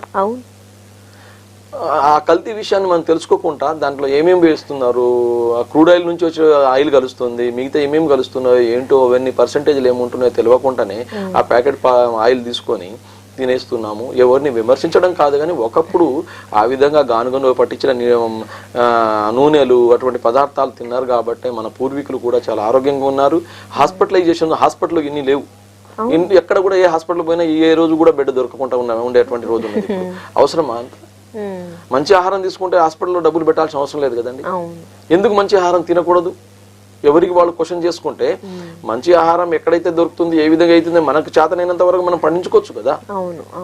కొన్ని అన్ని కాకుండా కొన్ని పండించుకోవాలి. ఇంకోటి మనము పాశ్చాత్య నాగరికతకు లోన్ అవుతున్నాము, స్టోర్డ్ ఫుడ్ తినే అలవాటు అయిపోయింది, ఆ తర్వాత రెడీమేడ్ ఫుడ్. దానివల్ల ఆరోగ్యానికి ఎంత నష్టం ఉంది. ఇప్పుడు కొన్ని చలి ప్రాంతంలో ఉండేటువంటి దేశాల్లో, ఎప్పుడు చల్లగా ఉండేటువంటి దేశాల్లో వాళ్ళ ఫుడ్ హ్యాబిట్స్ వేరు, మనం ఉన్నటువంటి ప్రదేశము మనం నివసిస్తున్న వాళ్ళ ఇక్కడి ఫుడ్ హ్యాబిట్స్ వేరు. ఇక్కడ పండేటువంటి పంటలు, ఇక్కడ పండేటువంటి ఆహార పదార్థాలే తినాలి మనం. అది రూల్. అది ఎవరు ఏదమన్నా అనుకోకున్నా కూడా అది రూల్, అది నేచర్ రూల్. అది మనం అక్కడి ఆహారం తింటే మన అరుగుదల ఉంటుందా, మనకు అది పడుతుందా లేదా అనేది తెలవకుండా మనం కడుపులో వేసేస్తే ఏదో ఒక రోజు మనకు అనారోగ్యానికి దారి తీసి హాస్పిటల్కి పెట్టాల్సి వస్తుంది డబ్బులు. ఇప్పుడు మొన్న ఒకరిని మాకు తెలిసిన వాళ్ళను చూడడానికి పోయాను, బసవతారక క్యాన్సర్ హాస్పిటల్లో సందు లేదు అక్కడ. ఒకప్పుడు అంతమంది ఎక్కడ ఉన్నారండి రోగులు, ఇప్పుడు ఎందుకు పెరుగుతున్నారు? బికాస్ ఆఫ్ తినే ఆహారమే. మంచి ఆహారం తింటే మంచి వాళ్ళు అవుతాము, మంచిగా ఉంటాము, మంచి విద్యార్థులు తయారవుతారు, వాళ్ళు మంచి పని చేస్తారు, ఆరోగ్యంగా ఉంటారు. కాబట్టి ఆహారం మంచిగా ఉండాలి, మంచి చదువు ఇవ్వాలి, నిజాయితీతో కూడుకున్నటువంటి పౌరులను తయారు చేయాలి. భారతదేశానికి ప్రయోజకులను తయారు చేయాల్సిన బాధ్యత ప్రతి పాఠశాల, ప్రతి ఉపాధ్యాయుడి మీద కూడా ఉంది. ఓకే సార్, చాలా వాల్యుబుల్ ఇన్ఫర్మేషన్ ఇచ్చారు. అందుకని మీ విద్యా సంస్థలు ఇంకా మరిన్ని బ్రాంచెస్ స్టార్ట్ చేయాలి, మీ పిల్లలు కూడా మరింత సక్సెస్ని చూడాలి. ఇలాంటి విద్యా ప్రమాణాలు అనేవి ప్రతి స్కూల్కి విస్తరించాలి. అది మీరు స్ఫూర్తిగా ఇప్పుడు సిటీ విజన్ ప్రేక్షకులు చూసి ఖచ్చితంగా ఒకరిద్దరైనా సరే మీలాంటి స్ఫూర్తితో ఇలాంటి ప్రమాణాలు స్కూల్స్లో పాటిస్తే కనుక ఇటు విద్యార్థుల భవిష్యత్తుతో పాటు అటు ఆరోగ్యం అన్నీ బాగుంటాయి అనేది మా ఉద్దేశం. Thank you so much sir. ఇదండి వాటి ఎడ్యుకేషన్ స్పెషల్ ప్రోగ్రామ్. మరో ప్రోగ్రాంలో తిరిగి మళ్ళీ కలుద్దాం. అంతవరకు సార్. హైదరాబాద్ ప్రజలు సమ్మర్ హాలిడేస్ మరింత ఎంజాయ్ చేయడానికి వైల్డ్ వాటర్స్ ఇప్పుడు మన కోసం సమ్మర్ ఫియస్టాని తీసుకువచ్చింది. Wild waters 50+ water and amusement rides తో పాటు Carnival festivals, Tollywood, Bollywood dance షోలు, డీజే, ఫుడ్ ఫెస్టివల్స్ ఇంకా మరిన్ని వివరాల కోసం 0404851111 కి కాల్ చేయండి లేదా wildwaters.in కి లాగిన్ అవ్వండి. రివ్వున ఎగిరే గువ్వా నీ పరుగులు ఎక్కడికమ్మా అంటూ అప్పట్లో ఈ సాంగ్ తో పరిచయమై బాలకృష్ణ, నాగార్జున, రాజేంద్ర ప్రసాద్, బన్నీ వంటి ఎంతో మంది అగ్ర హీరోల సినిమాలలో చైల్డ్ ఆర్టిస్ట్ గా మెరిసిన విశ్వ కార్తికేయ కళా పోషకులు అల్లంత దూరాన అంటూ యువ నటుడినిగా తనకంటూ ఏంటో నిరూపించుకుని సత్తన్నతో సందడి చేయడానికి సిటీ విజన్ లైవ్ వచ్చేస్తున్నారు. సత్తన్న స్పెషల్ గెస్ట్ విశ్వ కార్తికేయ సాయంత్రం 5:45 నుండి 6:30 గంటల వరకు మీ